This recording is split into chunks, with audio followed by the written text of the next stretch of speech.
I just wanted to post a quick update for my personal project called Summoner. This is a team-based PvE VP. So what that means is we have these two mirrored separate arenas right here.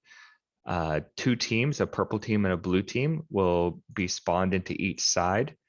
And in random order, enemy AIs will spawn in the courtyard or lookout, the factory over here or compound, or in the spire in like a circular motion. Killing these AIs, they'll drop these little essence orbs that you can pick up.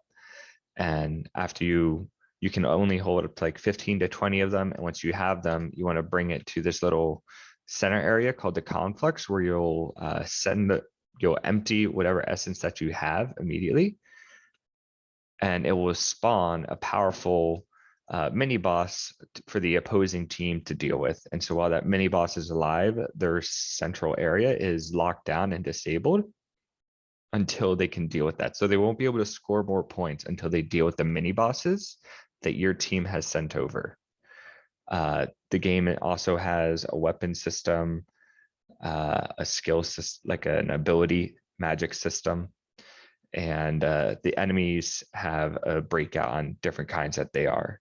So there are also 4 primary roles: a striker, a duelist, and a summoner, and a keeper. Keepers are like defensive goalkeepers. They're really good at dealing with mini bosses, and the strikers, summoners can carry up to 20 essence, and as they're carrying essence, they move faster. So it kind of incentivizes you to run around and pick up as much essence that you can. Duelists are just combat specialists. Whenever they use their like rolling dodge ability, they get like a quick little burst of movement speed and automatically reloads the weapon that they're wielding right now. And then strikers is the most interesting role. Rather than summoning a mini boss when they deposit their essence, they send themselves over for different amounts of time.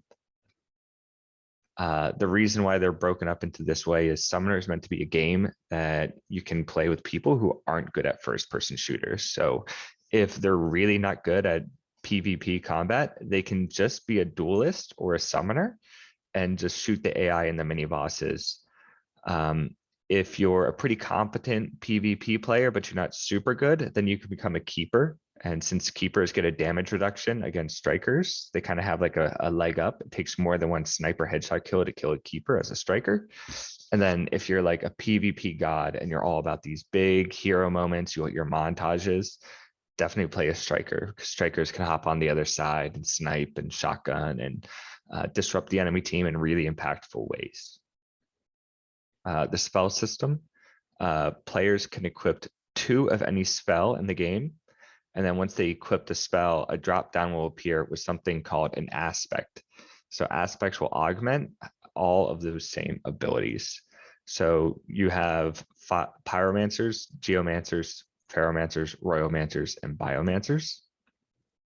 These all have an offensive, a defensive, and a utility spell.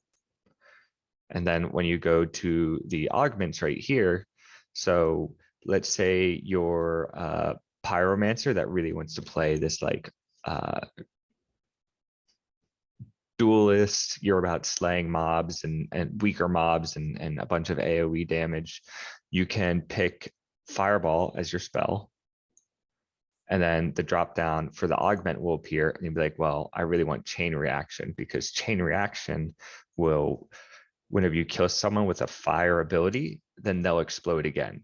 And this will also count as ability damage. So you can have a chain reaction going and clear out a large wave of enemies.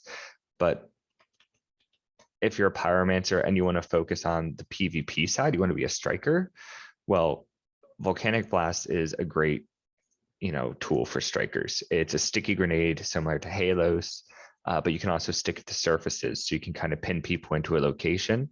And then you have Cauterize. So enemies inside the AoE of your abilities have their healing greatly reduced, like 100% and 30% for AI. That's just for balancing for mini boss stages. So you can stop them from getting away, and then you can stop them from healing using their abilities.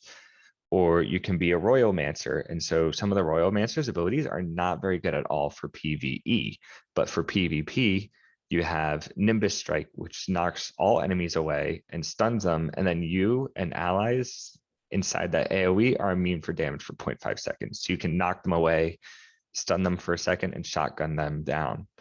So each class or each element has its own play style that's unique to it. Biomancers and pyromancers are really good at PvE, whereas ferromancers are really good as keepers because they can grant themselves a massive overshield, and while this overshield is active, they don't have to reload. So they can just put hammer down suppressive fire on a striker, or they can summon a giant shield to protect their allies with bulwark. So it's just kind of the ability system. The weapon system is broken up into 3 firing modes and 3 weight classes. So you have lightweight, standard, and heavy. And then you have a single shot, you have automatic fire, and then you have something called charged.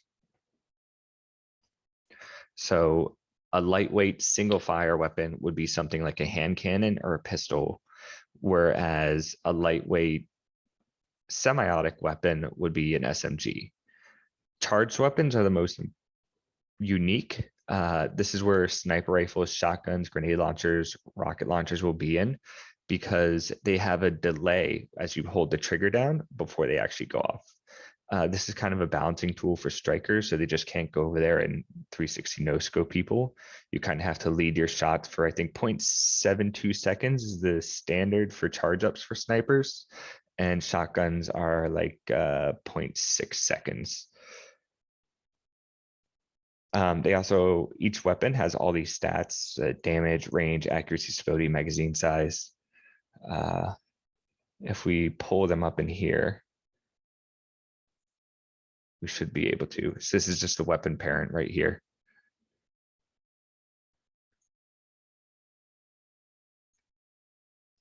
It has everything for functions for firing the bullet, line traces, reload, an aim down sight system. Each weapon is going to pull from its base, handling stat. And so depending on the speed of that, it will slow down or speed up the transition between your aims down sights and reloads, and it's all fully integrated.